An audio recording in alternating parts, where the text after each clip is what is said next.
রব্বে কাবার কসম বলতেছি, যেই যুবতী কুমারী অবস্থায় দুনিয়ার থেকে চলে যায়, ওর মৌত আসলে শাহাদতের মালা নিয়া মালাকুল মৌতকে আসতে পারে।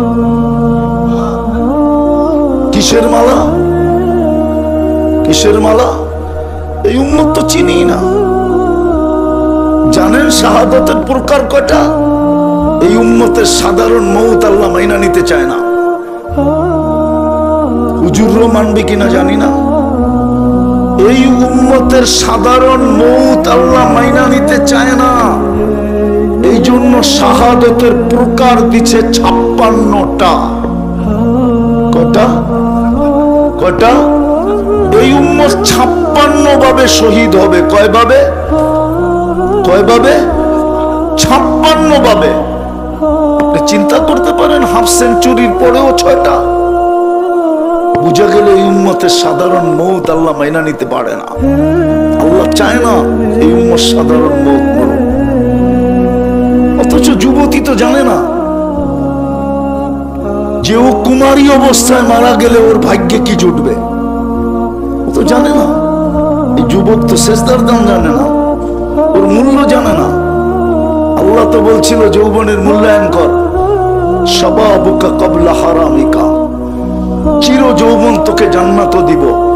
আনতা শিব্বু ফালা তাহরামু আবাদা, জান্নাতে চির যৌবন কোনোদিন বৃদ্ধ হবে না। যৌবনের মূল্যায়ন কর, বৃদ্ধ হওয়ার পরে তোকে ফুল বোনাস দিব, ফুল বোনাস। যৌবন অবস্থায় যত ইবাদত করতো, বৃদ্ধ হওয়ার কারণে যদি করতে না পারে, ফুল ইবাদত ওর আমলনামায় লেখা হইতে থাকবে। কসম খোদার। ও তো জানে না, সেজদার জাম জানে না। যুবক যখন সেজদায় যায় তো আল্লাহ ফেরেশতাকে ডাইকা জিজ্ঞাসা করে, উনজুর ইলা হাদা শাব মাযা ইয়াফাল, তাকায় দেখতো যুবক করে কি। আল্লাহ জানে। ফেরেশতা প্রতি উত্তরে বলে, জাআলা আজলাহু ওয়া মাজালাহু লিআজলি, সব কিছু গুটায়া গাটায়া আপনার কুদরতি পায়ে রেখা দিছে। আল্লাহ ফেরেশতাকে বলে ইঙ্গিত করে বলে, ইন্নী উবাহি বিহিল মালাইকা, আমি তোমাদের উপরে এই যুবককে নিয়ে গৌরব করি। হাদা আবদি হাক্কা, এই যুবক আমার পারফেক্ট বান্দা। সুবহান বলে যখন চিৎকার দেয়, আল্লাহ বলে সাব্বাহতানি সাব্বাহতুক, যুবক তুই আমাকে পবিত্র বললি, তুইও পবিত্র, তোর গুনাহ মাফ করে দিলাম। আলা বলল আলা, আল্লাহ বলে আলাইতানি, তুই যৌবন আমার কুদরতি পায়ে রেখা দিয়া বলতেছিস আমি মহান, আর তুই মহান হবি না, এটা হয় না। আমিও সৃষ্টির ভিতরে তোকে মহানত্ব দিলাম। যুবক তো নিজের দামই জানে না, ও সমাজে কি করবে। ও তো 24 ঘন্টা ইন্টারনেট নিয়েই ব্যস্ত, ও সমাজ নিয়ে কি করবে। ও তো এক কাপ চা আর একটা পরোটা নিয়েই ব্যস্ত, ও তো 200 টাকা নিয়েই ব্যস্ত, ও সমাজ নিয়ে কি করবে। অথচ আল্লাহ রসুল তো বলছিল নুসিরতু বিশ-শাবাব, আল্লাহ আমাকে সবচেয়ে বেশি সহযোগিতা করছেন যুবকদেরকে দিয়া। পড়েন ইতিহাস, দেখেন। কেননা আল্লাহ রসুল যুবকদেরকে তৈরি করছিলেন, মডেল হিসাবে বানাইছিলেন, মডেল। আমরা তো যুবকদেরকে তৈরি করতে পারি না, ওর ভিতরে তো জান্নাতের শৌকই ঢুকাইতে পারি না। আমার সমাজে তো জান্নাতের আলোচনা হয় না। আপনারা না এত শিক্ষিত মানুষ, কি লেখছেন এখানে? কি কি লেখা আছে উপরে? কি লেখা আছে? বলেন তো এটার ইংরেজি কি? বলেন, বলেন, আপনি বলেন এটার ইংরেজি কি? ইসলামী ইন্টারন্যাশনাল কনফারেন্স। আপনি তো শব্দ দিয়ে স্যাটেলাইট বসায় দিয়েছেন এখানে। এখানে তো স্যাটেলাইট চলে আসছে, আপনার মনিটরিং চলতেছে। কালীগঞ্জের এই অজয় পাড়াগায় গ্রামের ভিতরে ইসলামী ইন্টারন্যাশনাল কনফারেন্স কেন হইতেছে? আমাদের বিরুদ্ধে কি বলবে? আপনার এখানে স্যাটেলাইট আছে, বিশ্বাস হয় না আপনার? না, আমার যুক্তি মনে হয় আপনাদের পছন্দ হয় নাই। আপনি তো অন্য একটা শব্দ ব্যবহার করতে পারতেন, শানে রেসালত করতে পারতেন, সিরত কনফারেন্স করতে পারতেন, তাইলে না সিরত বুঝতো, নাই তাইলে না রসুলের শান বুঝতো, শানে সাহাবা করতে পারতেন, তাইলে সাহাবাদেরকে চিনতো। আমার উম্মত সাহাবাদেরকে চিনে না, অথচ যাদের সবচেয়ে বেশি কোরবানি। আপনি বাংলাদেশে মুসলমান কবের থেকে জানেন? এটাও তো জানেন না। জানেন বাংলাদেশের ইসলাম আর মদিনার ইসলাম সমসাময়িক, একই সময়ের ইসলাম। বিশ্বাস হয় না? 4 সাহাবী বাংলাদেশে আসছে, আবু ওয়াক্কাস, ওহাব ইবনে মালিক, কাসেম ইবনে হুযাইফা, উরওয়া ইবনে সাসা। এইখান থেকে 2 জন চীনে গেছেন। আবু ওয়াক্কাসের কবর গুয়াংজুতে, ওহাব ইবনে মালিক রাদিয়াল্লাহু তাআলা আনহুর কবর মঙ্গোলিয়ার বর্ডারে। 2 জনের কবর এই দেশে। কাসেম ইবনে হুযাইফা, উরওয়া ইবনে সাসা। আমি ইতিহাস পড়া বলতেছি, বানায়া বলতেছি না। 2 জনের কবরই বাংলাদেশের ভিতরে। ওই যুগে আসছে যে যুগে আল্লাহর রাসূল হিজরত করেন নাই। সাহাবাদের কোরবানির কারণে আপনি মুসলমান। আপনি চিনেন না, আপনি দুনিয়া ঘোরেন নাই, কোথা থেকে বুঝবেন? আমি অহংকার করে বলতেছি না, আমি 103টা দেশ দেখছি। কোরআনে যত জাগার কথা আছে আমার গুনতে হবে কোনটা বাকি আছে কিনা, দেখতে হবে। মনে হয় নাই। যত নবীর কবর চিহ্নিত আছে মনে হয় একটাও বাকি নেই। আল্লাহ আমাকে দেখাইছে, এই জন্য বলতেছি, অহংকার করে বলতেছি না। বাংলাদেশে এলেম কবে থেকে এটা জানেন? সর্বপ্রথম এই জমিনে বুখারী কোন সনে পড়ানো হয়েছে কেউ জানে না, ওলামাও জানে কিনা জানি না। 1268 সনে সর্বপ্রথম বাংলার জমিনে বুখারীর দর্শ হয়েছে সোনার গায়ে আবু তৈয়ামা রহমতুল্লাহ আলাইহি, প্রায় 800 বছর আগে। সাহাবাদের কুরবানি আছে এই জমিনে। এই জন্য আমি মাঝে মাঝে বলি এই জমিনের একটা আধ্যাত্মিক শক্তি আছে। 1432 বছরের ইতিহাস আমার এখানে ঢুকানো আছে। আমি বয়ান করি না, এই জমিনের একটা আধ্যাত্মিক শক্তি আছে যে বেশি খেলে এই জমিন নিয়ে জমিন ওকে প্রথমে রান আউট করতে চায়। যদি রান আউট না হয় তাহলে জমিন ওকে বোল্ড আউট করতে চায়। যদি বোল্ড আউট না হয় তাহলে ক্যাচ আউট করতে চায়। যদি ক্যাচ আউটও না হয় তো ছক্কা মাইরা বাউন্ডারির বাহিরে করে দিতে চায়। এটাই জমিনের আধ্যাত্মিক শক্তি, আপনি জানেন না? ইসলামের প্রথম কোরবানি এই মাটির নিচে আছে। এর চেয়ে বড় কোরবানি দুনিয়ার কোন মাটির নিচে নাই। মক্কা মদিনা বাইতুল মুকাদ্দাস নিয়ে তুলনা হয় না, ওটা তুলনার বাহিরে। দুনিয়ার কোন জমিনের ভিতরে ইসলামের কোরবানি যেটা এই লাল সবুজের মাটির নিচে আছে, দুনিয়ার কোন জমিন দেখাইতে পারবে না আমার ভিতরে আছে। চ্যালেঞ্জ। আমি ইতিহাস পড়ে বলতেছি। বিদায় আমি শেষ জায়গায় চলে আসছি। যুবকরা, জীবনের মূল্যায়ন করো। আমি জীবন থেকে শুরু করছিলাম। জীবনের এক একটা পর্ব আল্লাহর কাছে দামি, কিন্তু সবচেয়ে বড় পর্ব হইল আগে নিজেকে গুছাও। খোদার কসম, তুমি তোমাকে গুছাও। আল্লাহ যদি কাম নিতে চায় তাহলে একজন দ্বারা এত কাম নিবে যেটা 1000 জন না কোটি জনের দ্বারা সম্ভব হবে না। মোহাম্মদ বিন কাসেম 13-17 বছরের যুবক ছিল।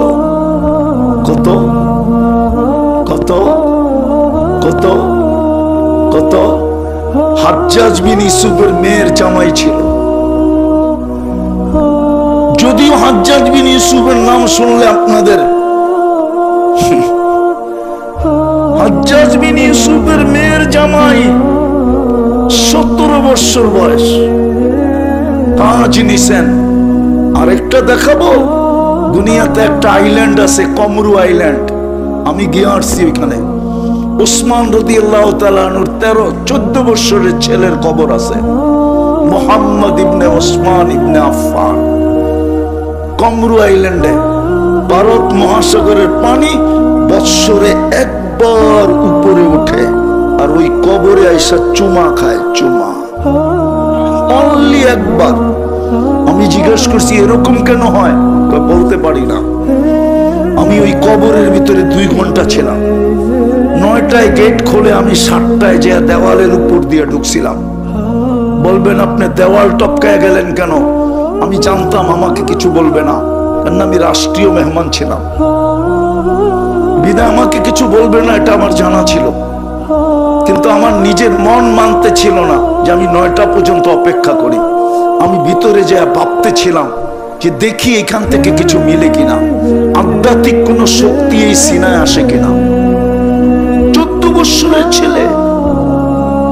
কমরু আইল্যান্ড দুনিয়ার একটা দেশ যেখানে কুকুর পালাও নিষেধ, কুকুর নিয়ে ইন করো নিষেধ।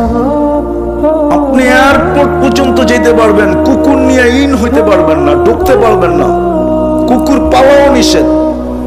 আমি স্পিকারকে জিজ্ঞাসা করছিলাম কুকুর পালা নিষেধ কেন, কুকুর নিয়ে কেন আসা যাবে না? বলছে তুমি কি হাদিস পড়ো না, তোমাকে মুফতি লেখছে কে? আমি বলছি কেন? কুকুর পাললে 1 কিরাত সওয়াব কমে, আমরা গরিব মানুষ, খাইতেই পাই না। ডেলি যদি আমাদের 1 কিরাত সওয়াব কমতে থাকে, তাহলে কালকে আল্লাহকে চেহারাটা কিনিয়া দেখাবো। শুধু 9 লক্ষ লোক, 4টা ছোট ছোট 4টা দ্বীপ নিয়া দেশ, ওটাকে 4 স্টার বলে, 4টা স্টারের দেশ। কমরু আইল্যান্ড বলে ইংলিশে, আরবিতে বলে জুজুরুল কমর। জন উসমান রাদিয়াল্লাহু তাআলা আনহুর ছেলের কবর আছে। এক ছেলের কারণে পুরো আইল্যান্ড মুসলমান হয়েছে, 14 বছর ছেলের কারণে। আমি বলছিলাম কেন ভারত সাগরের পানি একবার বাড়ে আর কবরে চুমা খায়? ভারত সাগর মনে হয় আল্লাহকে বলছিল যে মদিনা মুনাওয়ারায় যে চুমা খাওয়া আমার পক্ষে সম্ভব না। মুহাম্মদ আমার পদদেশে শুয়ে আছে, যার সম্পর্ক মুহাম্মদুর রাসূলুল্লাহর সাথে, উসমান ইবনে আফফান হইয়া মুহাম্মদুর রাসূলুল্লাহর সাথে সম্পর্ক। আমাকে বৎসরে একবার অনুমতি দেন, আমি এই কবরে চুমা খায়া ওই কবরে চুমা খাওয়ার স্বাদ মেটাইতে চাই। যুবক, নিজেকে তৈরি করো। কয়দিন তোমার যৌবন? বলো কয়দিন তোমাকে কেউ ফুল দিবে?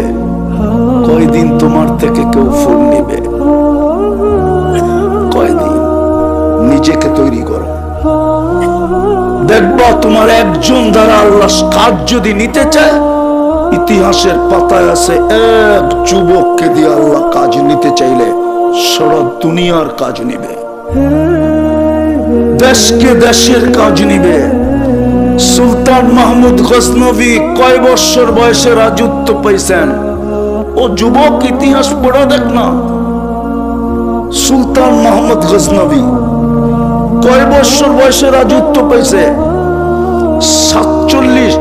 47 বছর পরে তার কবর খোলা হয়েছে। কাফনের কাপড়ে একটা দাগ, মাটির দাগও ছিল না। ফ্রান্সিসি যে ইঞ্জিনিয়ার তার কবরকে ওপেন করছে, হায় হায় হায়, হাতগুলো এরকম বুকের উপরে বাঁধা ছিল, শরীরটা তুলতুলে নরম ছিল, মনে হয় যে মাত্র ঘুমাইছে। ও মুখের কাপড় সরায় একটা চিৎকার দিয়ে বেহুশ হয়ে গেছে, হুশে আইসা মুসলমান হয়ে গেছে। আমাদের এই ভারতবর্ষের উনি শাসন করছে, সুলতান মাহমুদ গজনবী। 16 বার হামলা করে জিততে পারে নাই, 17 বারের সময় জিতছে। ওনার নাম ছিল বুথ সেকেন্ড। ভারতবর্ষের থেকে সব মূর্তিকে উনি সাফ করছেন, সাফ। ইতিহাস উঠায় দেখো কয় বছর বয়সে রাজত্ব পাইছে সুলতান মাহমুদ গজনবী।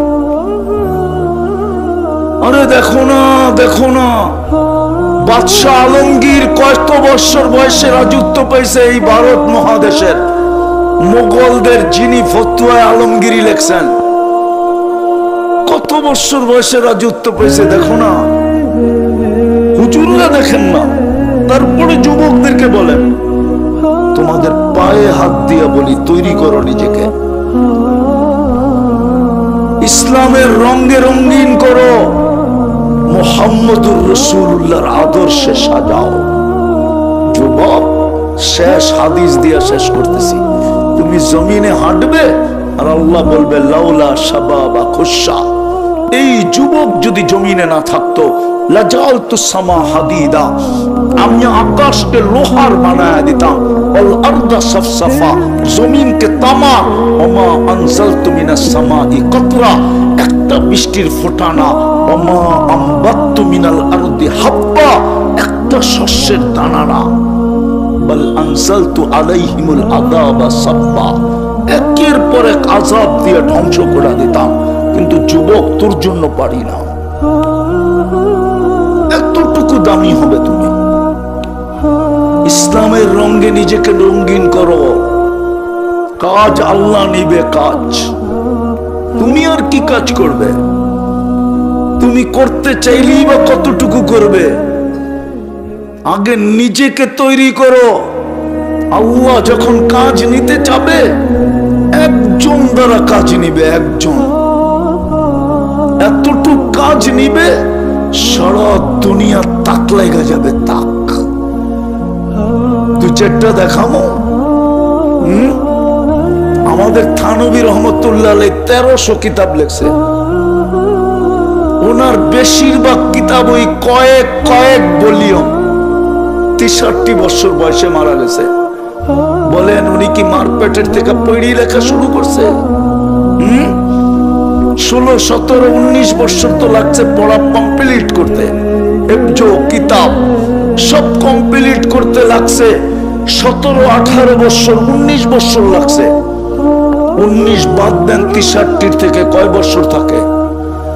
ইমাম তাইমিয়া রহমতুল্লাহ আলাইহির এক কিতাব ওই 36 ভলিউম। উনি 63 বছর বয়সে মারা গেছে। ইমাম তাইমিয়ার জানাজা দেখা 60,000 খ্রিস্টান মুসলমান হয়েছে। আবু হানিফা রহমতুল্লাহ আলাইহি জানাজা দেখা 90,000 খ্রিস্টান মুসলমান হয়েছে। হায় হায় হায় হায় হায় হায়। বাইজিদ বুস্তামির এক মজলিসে 5 লক্ষ পাদ্রী মুসলমান হয়েছে। 5 লক্ষ পাদ্রী। অথচ অথচ অথচ অথচ অথচ আল্লামা আলবানী রহমতুল্লাহ আলাইহি, ওনার গ্রামে আমি গেছি। নাসিরউদ্দিন আলবানী, ওনার গ্রামে আমি গেছি। একদিনে 5 লক্ষ মুসলমান খ্রিস্টান হয়েছে। আপনি সুবহানাল্লাহ পড়েন। ওনার কবর আম্মানে, আমি ওনার কবর জিয়ারত করে আসছি। জর্ডানের রাজধানী আম্মানে ওনার কবর। আমি চিনি ওনার কবর কোথায়। আমি ওনার গ্রামে গেছি আলবানিয়া। একদিনে 5 লক্ষ মুসলমান খ্রিস্টান হয়েছে। অথচ বাইজিদ বুস্তামির এক মজলিসে 5 লক্ষ খ্রিস্টান পাদ্রী মুসলমান হয়েছে। উনাকে 62টা প্রশ্ন করছিলেন পাদ্রীরা। উনি 62টার জবাব দিছে। উনি একটা প্রশ্ন করছিলেন বড় পাদ্রীকে, 5 লক্ষর ওস্তাদকে একটা প্রশ্ন করছিলেন। পাদ্রী চুপ হয়ে গেছে। শিষ্যরা বলছে, জবাব দেন না কেন? 62টার তো দিলে, একটারটা দিতে পারবেন না? বলছে, পারি জবাব, কিন্তু তোমরা মানবে কিনা? বলছে, মানব। জবাব দিতে দেরি, কলেমা পড়তে দেরি করে নাই। হায় হায় হায়। যুবকদের পায়ে হাত দিয়ে বলি, তোমরা যৌবন 2 জিনিসের মাধ্যমে মাটিতে মিশাইয়া দিতেছ। দুই জিনিস, একটা হলো মাদক, আরেকটা হলো ইন্টারনেট। আমার সমাজে সুশীল সমাজ কাজ করে না, আমার শিক্ষিত সমাজ কাজ করে না, আমার ডাক্তার সমাজ কাজ করে না। ওরা ইচ্ছা করলে তোমাদেরকে যুক্তি দিয়ে বুঝাইতে পারে যে ইন্টারনেটের আজে বাজে ব্যবহার তোমাদের যৌবনের উপরে কি এফেক্ট হইতেছে। তোমরা আমার কাছ থেকে শোনো, বিশ্বাস করো আর না করো। তোমরা সারাদিন যা দেখো ইন্টারনেটে, আমি বদদুয়া দিতেছি না, হইতে পারে তোমরা বাসর রাত্রে তোমাদের উইকেট পড়ে যাবে, তোমাদের যৌবন মাটির সাথে মিশা যেতেছে। তোমরা ইন্টারনেটে যা দেখো, যুবতীরা যা দেখে, বাংলাদেশে পরকীয়ার তুফান চলতেছে কেন? বাংলার প্রবাদ বাক্য সত্য হইতেছে, যুবতীরা কুড়িটি বুড়ি হয়ে যেতেছে। স্বামী পরকীয়া করবে না তো করবে কি? যুবকরা ইন্টারনেটের ব্যবহারে যৌবন মাটির সাথে মিশায়া দিতেছে। ওর স্ত্রী পরকীয়া করবে না তো করবে কি? এই জন্য পরকীয়ার তুফান বাংলাদেশে চলতেছে। হারবালের দোকান প্রত্যেক গলিতে গলিতে বাড়তেছে। ইন্টারনেটে হারবালের কিনা বেচা হায় হায় তুফানের মতো চলতেছে। দুনিয়ার কোন হারবালে যৌবন নাই যুবক, আমার চেয়ে বেশি হারবাল তোমরা দেখো নাই। যদি দুনিয়ার হারবালে যৌবন থাকতো তাহলে সবচেয়ে বড় এজেন্সি আমার কাছে থাকতো। আমি আজ থেকে দুনিয়া ঘুরি না, 103টা দেশ একদিনে হয় নাই। আমি অহংকারের সাথে বলতেছি না, আলহামদুলিল্লাহ সুম্মা আলহামদুলিল্লাহ। বৎসরে 2-4 দিন এরকম যায় আমি 2 বেলা 2 মহাদেশে খাই, আবার 3 বেলা 3 মহাদেশে খাই। আল্লাহ আমার জন্য দুনিয়া ওপেন করে দিছে। আমি চিনি হারবালে যৌবন নাই, পায়ে হাত দিয়া বলি ফিরো, নিজেকে ইসলামের রঙে রঙিন করো, মুহাম্মদুর রাসূলুল্লাহর আদর্শে আদর্শবান বানাও। আল্লাহ তোমার থেকে কাজ নিবে, কসম খোদা তোমাদের থেকে কাজ নিবে। আল্লাহর রাসূলের দোয়া তোমাদের সাথে আছে, নুসিরতু বিশাবাব। আল্লাহ সবচেয়ে বেশি কাজ যুবকদেরকে দিয়া নিছেন, তোমাদের দ্বারাও নিবে। পারবা তওবা করে ফিরতে? পারবা? আরে যুবকরা কি বলে পারবা? কে কে পারবা মনের থেকে যে আমি তওবা করে ফিরতে চাই? পারবা? আর নইলে একদিন তুমি নামাও, একদিন তুমি আমাকে খুঁজবা, বলবে হুজুর সত্য বলছিল। আমি আমার নিচের কাহিনী বলতেছি। আমি এক ব্যক্তিকে চিনি, হয়তো মারা গেছে। ও বলতো মৌলানা নে সচ কাহা, আফসোস হাম না সমঝে। মৌলানা সত্য বলতো, কিন্তু আমরা বুঝি নাই। কাহিনী বড় পিছের, বড় লম্বা। তুমি একদিন বলবা হুজুর সত্য বলছিল, আমি বুঝি নাই। ওই দিন বলে লাভ হবে না। আজকে তওবা করো, ফিরো, ইসলামের রঙে নিজেকে রঙিন বানাও। তোমাকে আল্লাহ সারা দুনিয়ার জন্য মডেল বানাবে। হাজারো যুবকের নাম ইতিহাসে আছে মডেল। হ্যাঁ, তোমার কাছে মডেল না হইতে পারে, আল্লাহর কাছে মডেল। তোমার কাছে মডেল না হইতে পারে, আল্লাহর রাসূলের কাছে মডেল।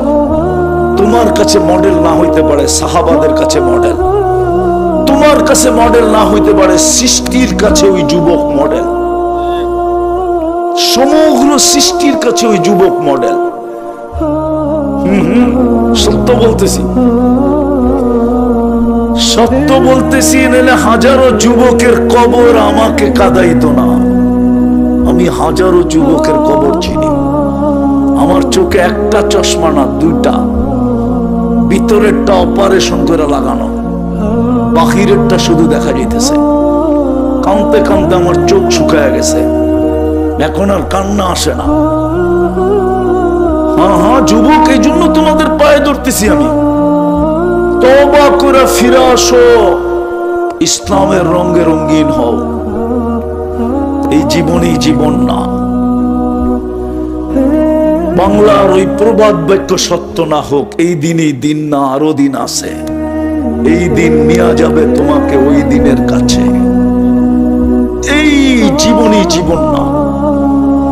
নিজেকে ইসলামের রঙে রঙিন করো। আজকে যদি মুসলমান একটা কাজ করতো তাহলে এই দুরবস্থা হতো না। আল্লাহ ডেলি 5 বেলা ডাকে। কয় বেলা? 90% মুসলমান নামাজ পড়ে না। 90% মুসলমান নামাজ পড়ে না। আমি 90% বললাম। বাংলা একটা প্রবাদ বাক্য আছে, শ্বশুর বাড়ি মধুর হাড়ি, নিত্য গেলে জুতার বাড়ি। শ্বশুর বাড়িও ডেলি যাওয়া যায় না, আর আল্লাহ ডেলি 5 বেলা নিজের ঘরে আমাদেরকে ডাকে। একটু অ্যানালাইসিস করেন, কে ডাকে? কার ঘরে ডাকে? কার ঘরে ডাকে? ডেলি 5 বার ডাকে। সম্মানের ভিতরে কোনো কম করেন না, বরং ঘোষণা দিছে যতবার তুই পা রাখবি ততবার আমি তোকে সম্মানের মালা পড়াবো। 90% মুসলমান মসজিদে আসে না। 5 বেলা কে ডাকে? শুধু আল্লাহ ডাকে?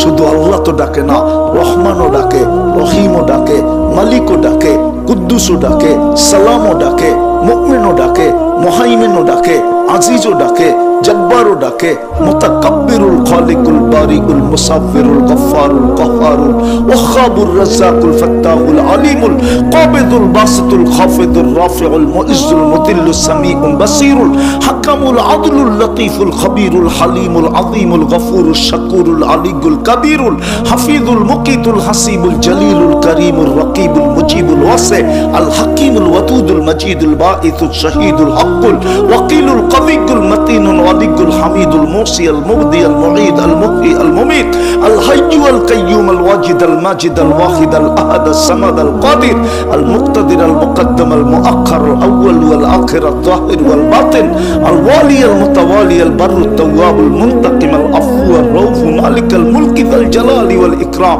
আল মুকসিত ওয়াল জামি ওয়াল গনি ওয়াল মুগনি আল মানি আদ দার আল নাফি আল নূর আল হাদি আল বদি ওয়াল বাকি আল ওয়ারিস ওয়াল রশিদ আস সাবুর জাল্লে জালালু।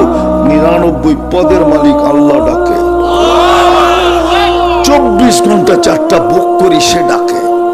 4 কুদরতি হাতে আমার হায়াত আর মৌত সে ডাকে। 90% নামাজ পড়ে না। যুবকও পড়ে না, যুবতীও পড়ে না, নারীও পড়ে না, পুরুষও পড়ে না। অথচ যুক্তিতে আসে না। আল্লাহ কেরামগঞ্জে নিজের ঘরটা কেন দিবে? যুক্তিতে আসে না। রোয়ে জমিনকে মসজিদ কেন বানাবে? কোন উম্মতের জন্য তো পুরো জমিনকে মসজিদ বানান নাই। জুইলাত লিয়াল আরদু মসজিদা, আল্লাহ রসুল বলছে পুরো জমিন আমার জন্য আল্লাহ মসজিদ বানায় দিয়েছে। কোন উম্মতের জন্য তো ছিল না। যুক্তি তো বলে না। কালীগঞ্জের বড় লোকরা কালীগঞ্জে থাকে না, ওরা তো মাঝে মাঝে কালীগঞ্জে আসে। যেমন আগে বিদ্যুৎ যাইতো না, আসতো মাঝে মাঝে। ঠিক কালীগঞ্জের বড় লোকরা তো কালীগঞ্জে থাকে না, ওরা তো ঢাকাতে থাকে, উত্তরায় থাকে, নাইলে গুলশানে থাকে, নাইলে বনানী থাকে, নাইলে বাড়িদারা থাকে, নাইলে ধানমন্ডি থাকে, নাইলে দামি দামি ফ্ল্যাটে থাকে। আল্লাহ কি গরিব যে ঘরটা আপনার এলাকায় দিয়ে দিল? আল্লাহ গরিব? নাইলে ঘরটা আপনার গ্রামে দিল কেন? আল্লাহ আপনার আমার দিকে তাকায়া দিছিল যে দেখি ওরা ইজ্জত রাখে কিনা। হুকুম তো ছিল আমার ঘরের ইজ্জত রাখ। আজিনাল্লাহু আন তুরফা, আল্লাহ বলছিল ইজ্জত রাখ, আমি তোদের ইজ্জত রাখবো। কি কোরআন পড়লাম না ভুল পড়লাম? আজিনাল্লাহু আন তুরফা, আল্লাহ বলে ইজ্জত রাখ, আমিও তোমাদের ইজ্জত রাখবো।